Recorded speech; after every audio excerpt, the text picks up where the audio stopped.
शांति एवं मानवाधिकार वाले चैप्टर में इसमें है मानवाधिकार के बाद में लोकतंत्र, डेमोक्रेसी। डेमोक्रेसी क्या है? तो भाई लोकतंत्र की हम बात करते हैं क्योंकि पुरानी जो व्यवस्था थी वो राजतांत्रिक व्यवस्था थी और इस समय की जो व्यवस्था है उसको हम प्रजातांत्रिक या लोकतंत्र वाली व्यवस्था कहते हैं।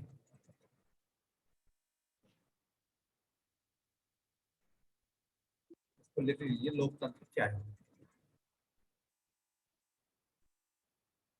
परीक्षा में आएगा ये लोकतंत्र, 1 या 2 नंबर का क्वेश्चन। लोकतंत्र या लोकतांत्रिक व्यवस्था क्या है?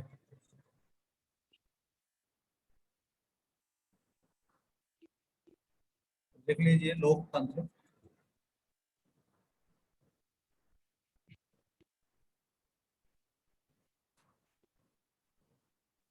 शाब्दिक अर्थ क्या है इसका?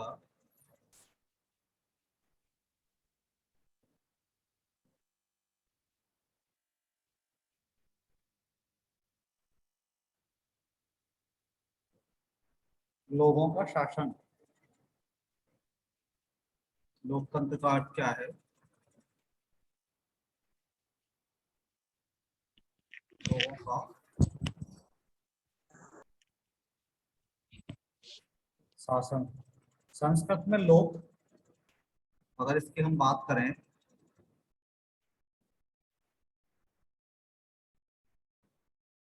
संस्कृत में लोक माने होता है जनता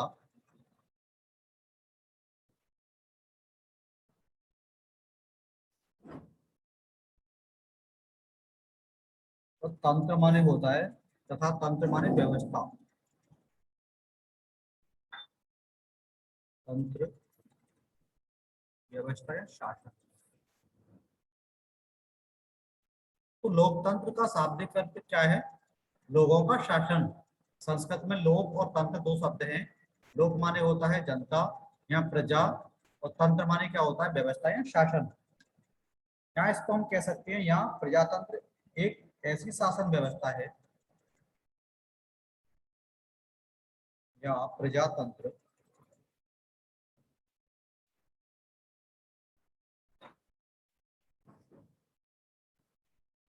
एक ऐसी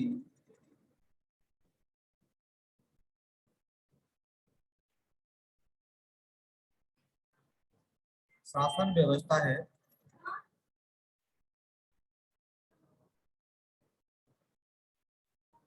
जिसमें जनता। सर प्रजातंत्र लोकतंत्र एक ही वर्ड है?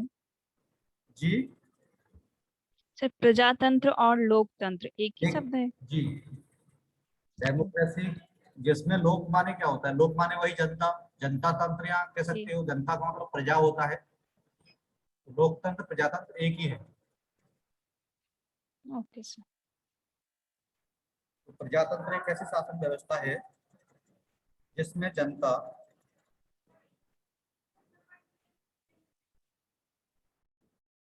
अपना शासक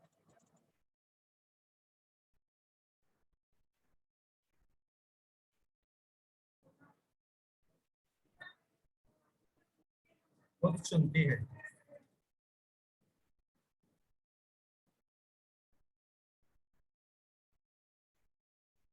यह शब्द लोकतांत्रिक व्यवस्था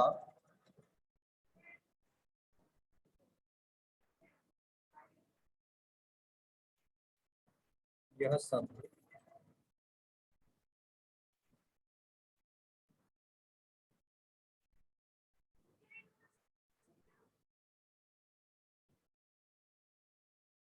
लोकतांत्रिक व्यवस्था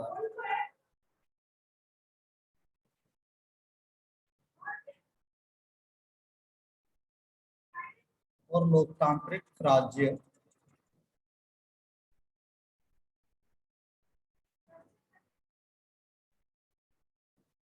लोकतांत्रिक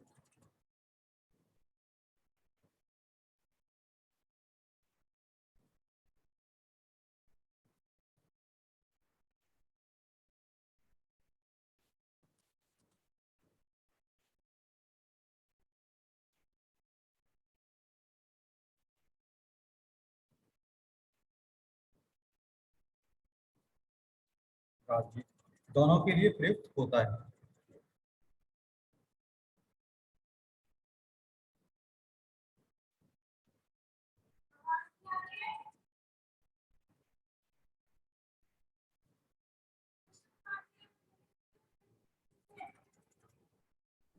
लोकतंत्र का लोकतंत्र जो शब्द है उसका अर्थ क्या है? लोक तो माने क्या है? प्रजा या जनता कह सकते हैं। तो जनता की जो व्यवस्था है या जनता की जो शासन व्यवस्था है उसका नाम है लोकतंत्र। इसमें क्या है? जनता का अधिकार होता है अपना शासक खुद चुनने का। जैसे मान लीजिए कि आज हम बात करें, आज की जो व्यवस्था है वो प्रजातांत्रिक या लोकतांत्रिक व्यवस्था है। इसमें ठीक है, हमें जनता के द्वारा ही तो चुनाव होता है। आपको ठीक है अपनी जो शासन व्यवस्था चलाने के लिए लोग चुनने हैं, तो आप खुद चुनते हो। चाहे हम ग्राम लेवल से लेकर के हम प्रधानमंत्री तक के चुनाव की बात करें, वहां लोकतांत्रिक व्यवस्था के द्वारा है, लोगों के द्वारा चुनाव होता है। चाहे आपको प्रधानमंत्री का चुनाव होता है तो आपको उसके लिए क्या है, जो सांसद होते हैं ठीक है, आप उनको वोट करते हो, आप उनको चुनते हो, तो उनके द्वारा फिर वो क्या है, प्रधानमंत्री का चुनाव होता है। चाहे हम जहाँ रहते हैं वहाँ की जो व्यवस्था है वो शासनिक व्यवस्था है, उसमें क्या है, जनता का अपना योगदान होता है उसको चुनने में। तो ऐसी व्यवस्था का नाम क्या है? लोकतंत्र या लोकतांत्रिक व्यवस्था है।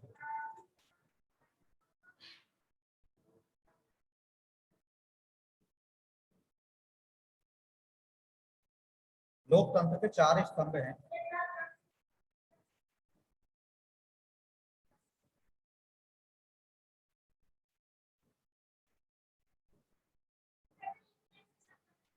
लोकतंत्र के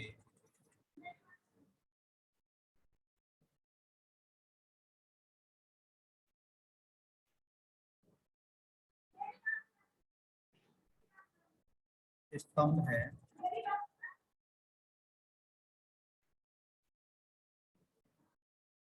लोकतंत्र के चार स्तंभों में सबसे पहले हम बात करते हैं न्यायपालिका,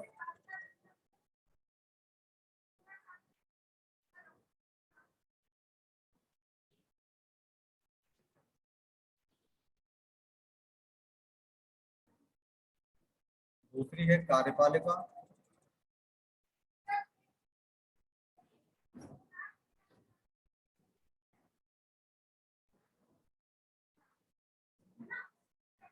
तीसरी है विधायिका,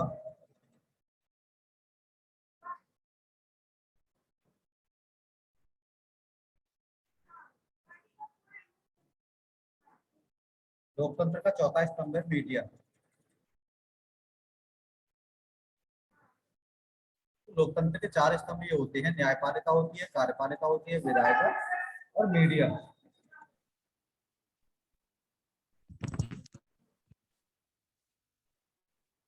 नेक्स्ट हम बात करेंगे तो लोकतंत्र शब्द का ये तो अर्थ है, लोकतंत्र की परिभाषा क्या है?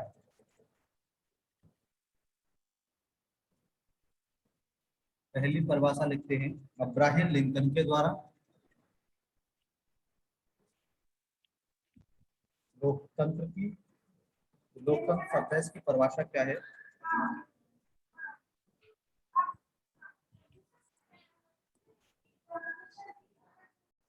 अब्राहम लिंकन द्वारा।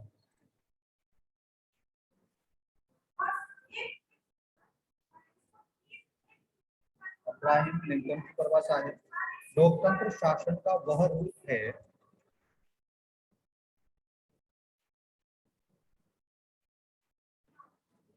लोकतंत्र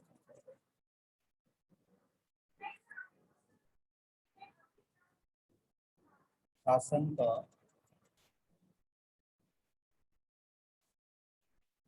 वह रूप है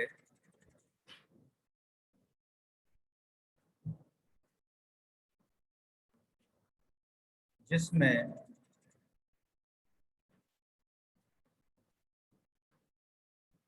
जनता का जनता का जनता के द्वारा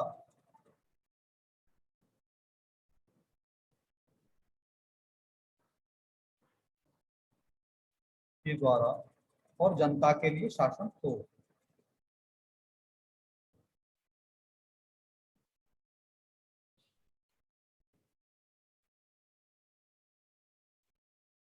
और जनता के लिए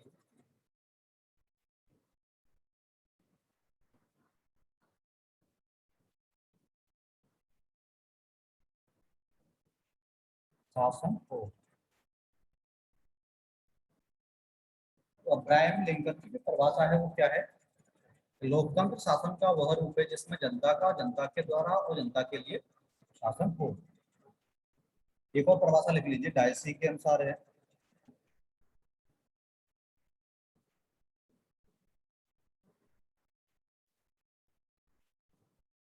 लोकतंत्र शासन का वह प्रकार है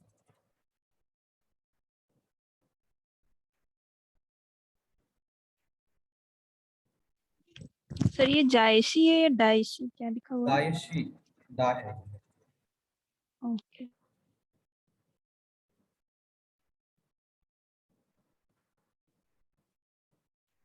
लोकतंत्र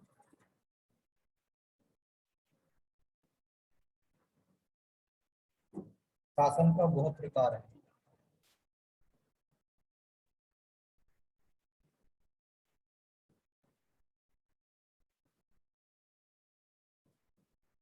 जिसमें शासक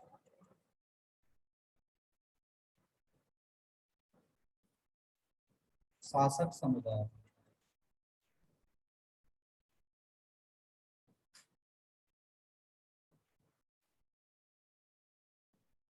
संपूर्ण राष्ट्र का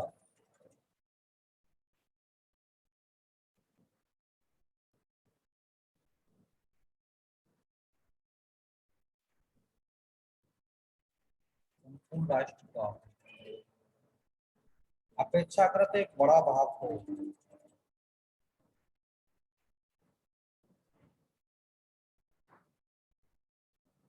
अपेक्षाकृत एक बड़ा भाग हो।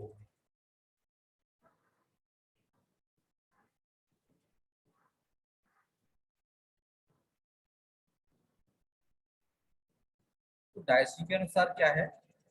लोकतंत्र शासन का वह प्रकार है जिसमें शासक समुदाय संपूर्ण राष्ट्र का अपेक्षाकृत एक बड़ा भाग हो।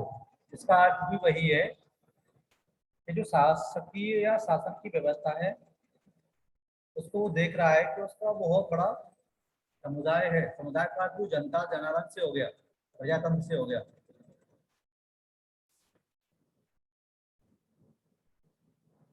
तो ये थी लोकतंत्र का अर्थ। ये परीक्षा में 1-2 नंबर में आएगा, लोकतंत्र का अर्थ क्या है। यहाँ लोकतंत्र की परिभाषा लिखिए, तो आपको इनमें से एक लिखना सर है। इसमें एक ही डेफिनेशन सर लर्न कर लें? हाँ, ओके। परीक्षा में आती है तो आपको केवल एक ही डेफिनेशन लिखना है, कोई सा भी एक लिख दीजिए। और उसका अर्थ आता है तो ऊपर लिखा हुआ है लोकतंत्र का अर्थ क्या होता है? ऐसी व्यवस्था जिसमें ठीक है जनता के द्वारा अपना शासक खुद चुना जाता है, उसको हम लोकतांत्रिक या लोकतंत्र की व्यवस्था कहते हैं। इसके स्तंभ है, लोकतंत्र के 4 स्तंभ है, न्यायपालिका, कार्यपालिका, विधायिका और मीडिया। नेक्स्ट बात करेंगे लोकतंत्र की आवश्यकता, इसकी आवश्यकता क्यों है।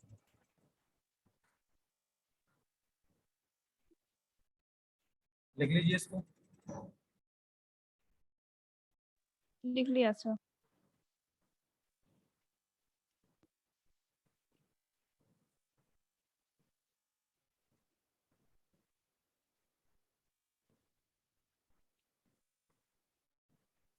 लोकतंत्र की आवश्यकता।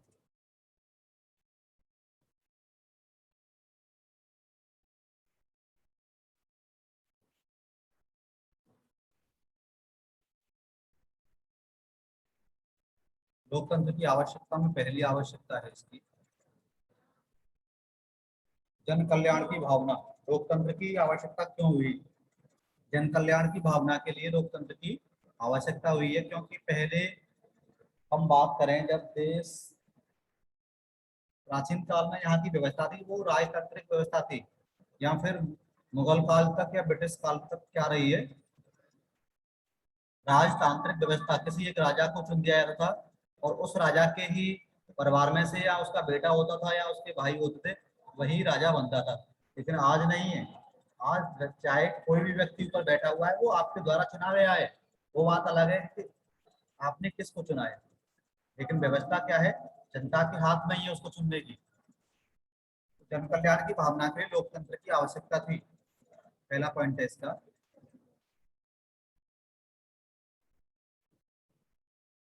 जन कल्याण की भावना। दूसरा है सर्वाधिक कार्यकुशल शासन।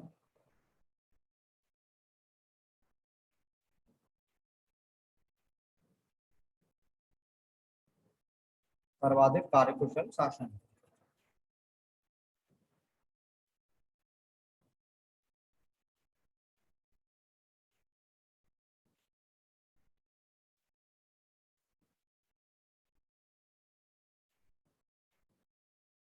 नेक्स्ट है जनता का नैतिक विकास।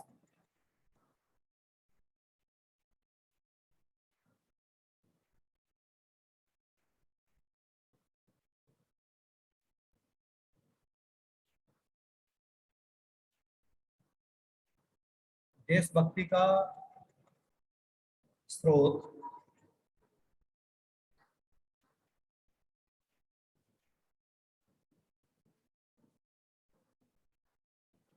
देशभक्ति का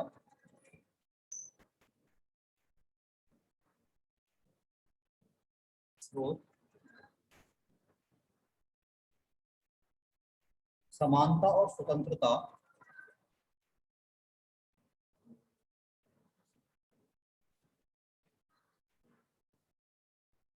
समानता और स्वतंत्रता।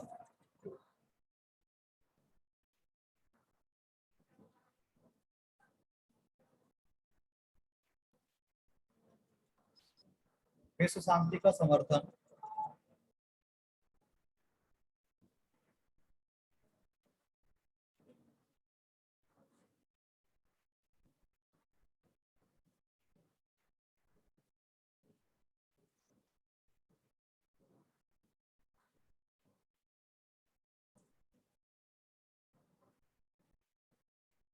सार्वजनिक शिक्षण।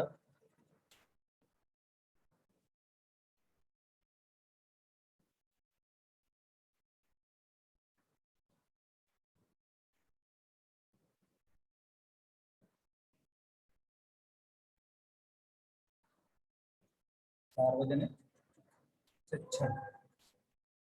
लोकतंत्र की आवश्यकता क्यों है? जन कल्याण की भावना के लिए, सर्वाधिक कार्यकुशल शासन व्यवस्था के लिए, जनता के नैतिक विकास के लिए, देशभक्ति का जो स्रोत है उसके लिए, समानता, आपसी समानता और स्वतंत्रता, विश्व शांति का समर्थन करने के लिए, सार्वजनिक शिक्षण की व्यवस्था के लिए लोकतंत्र की आवश्यकता हुई।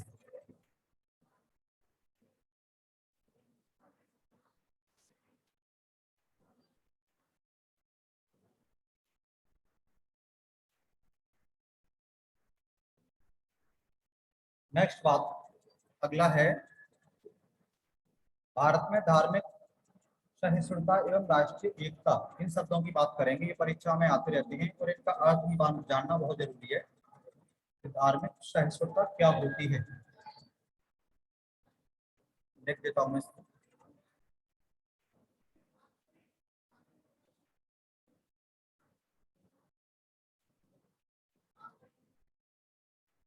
भारत में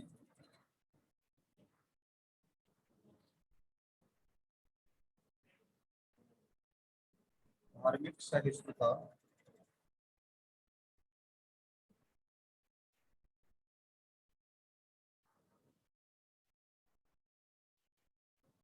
एवं राष्ट्रीय एकता।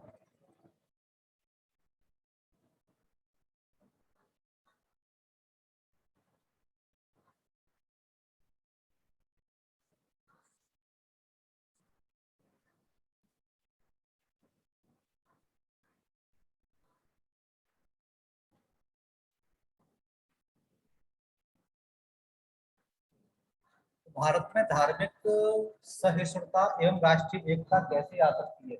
एक शब्द है सहिष्णु।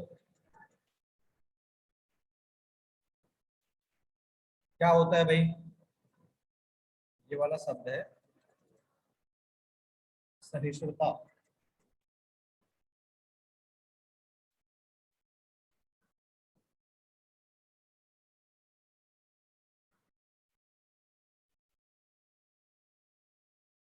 बता पाओगे? नहीं सर। धार्मिक सहिष्णुता का अर्थ होता है कि हम चाहे विशिष्ट जाति, धर्म, संस्कृति, संप्रदाय, प्रांत में रहते हैं, इस संकीर्ण सोच को भूल करके संपूर्ण राष्ट्र की एक सामान्य संस्कृति, सामान्य भाषा, सामान्य भौगोलिक तथा राजनीतिक परिस्थिति तथा सामान्य जीवन शैली को अपनाते हैं।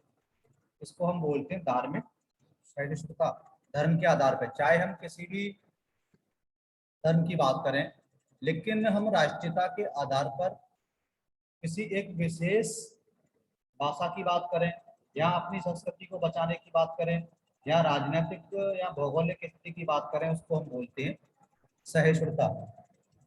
सहिष्णुता का अर्थ होता है कि हम आपस में किसी भी कार्य को करने के लिए कितने सहिष्णु हैं। इसको लिख लीजिए, धार्मिक सहिष्णुता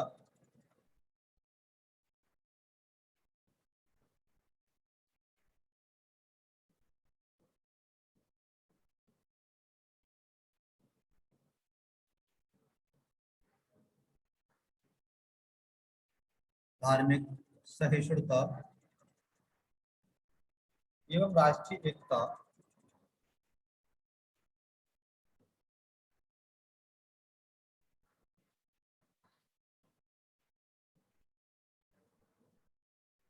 का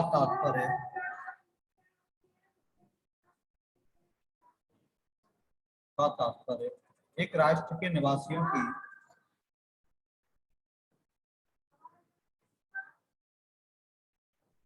एक राष्ट्र की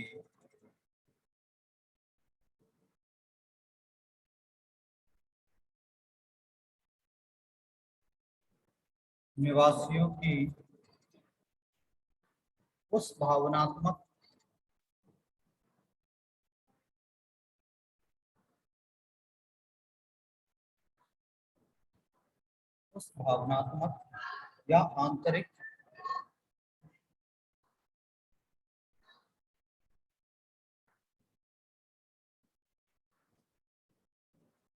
या आंतरिक एकता से है,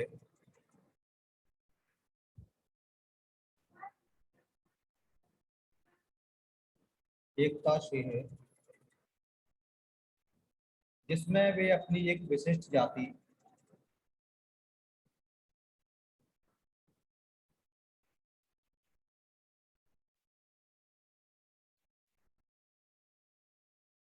जिसमें वे अपनी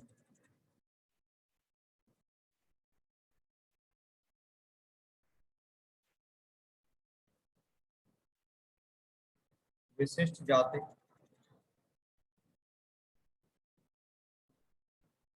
वर्ग, धर्म,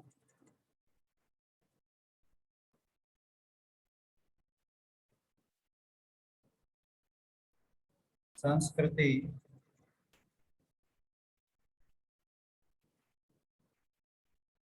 संप्रदाय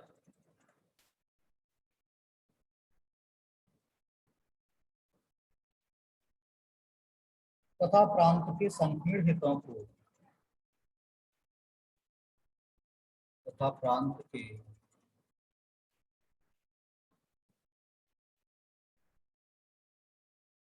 संकीर्ण हितों को भूलकर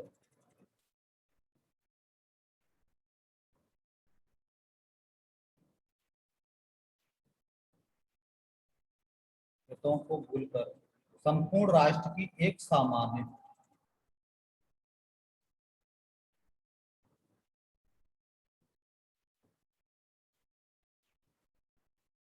संपूर्ण राष्ट्र की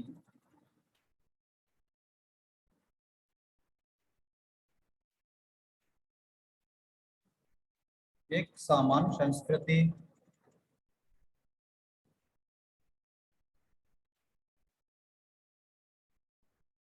सामान्य भाषा,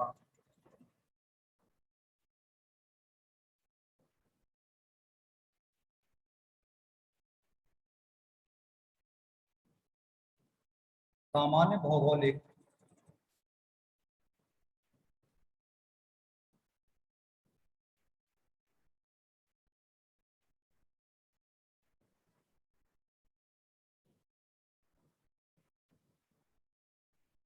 सामान्य भौगोलिक तथा राजनीतिक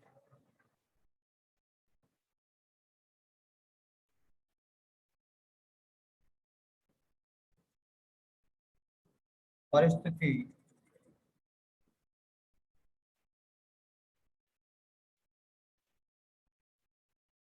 तथा सामान्य जीवन शैली को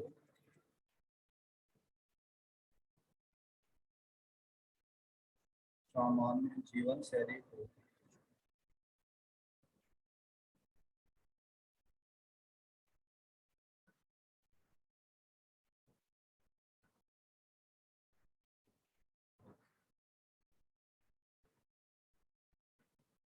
अपनाते हैं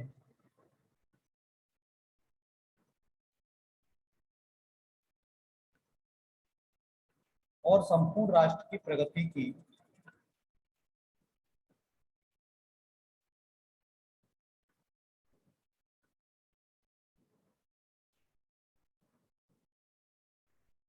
और संपूर्ण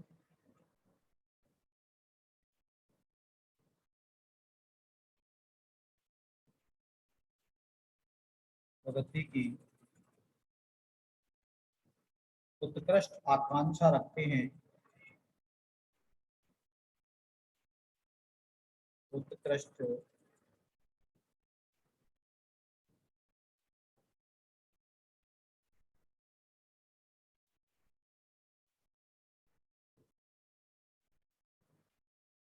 आकांक्षा रखते हैं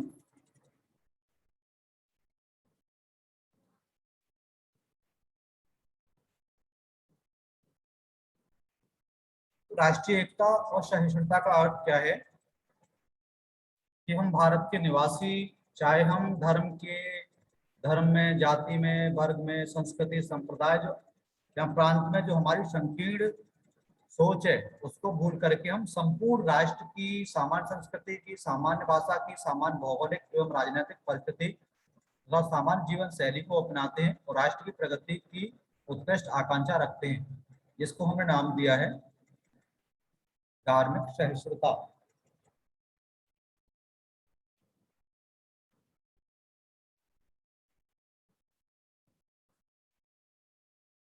यहाँ तक लिख लीजिए, इसमें फिर बात करेंगे धार्मिक सहिष्णुता एवं राष्ट्रीय एकता को प्रभावित करने वाले कारक।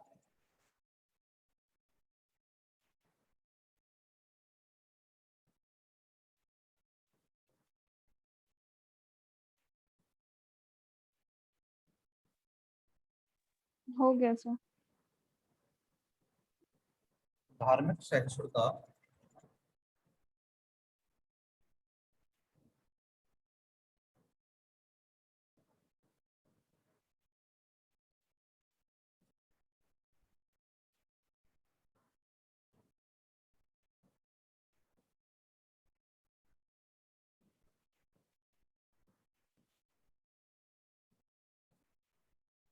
एवं राष्ट्रीय एकता को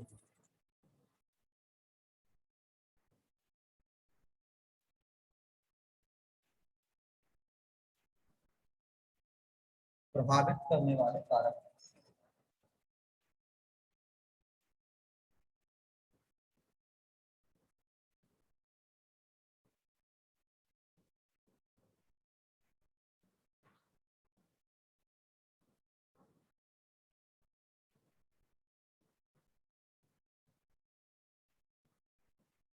धार्मिक सहिष्णुता एवं राष्ट्रीय एकता को प्रभावित करने वाले कारकों में पहला है जातिवाद की समाप्ति।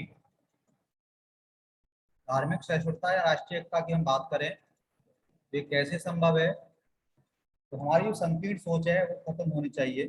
संकीर्ण सोच में क्या है? पहला है जातिवाद की समाप्ति।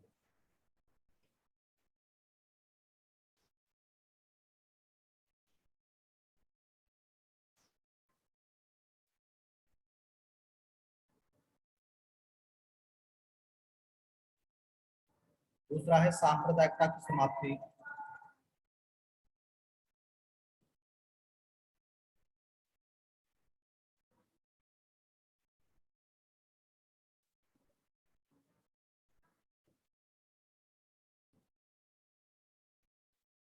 सांप्रदायिकता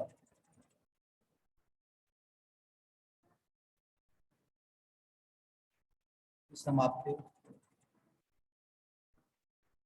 राजनीतिक दलों का राष्ट्रीय बोध,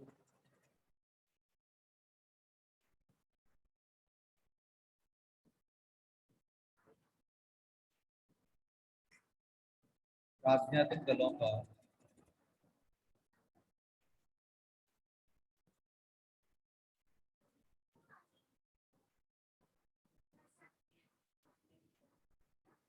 राष्ट्रीय बोध। नेक्स्ट है भाषा संबंधी समस्या का उपचार।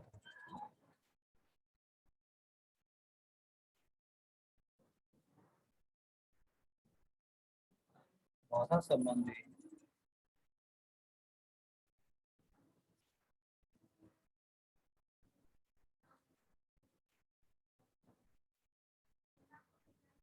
समस्या का उपचार।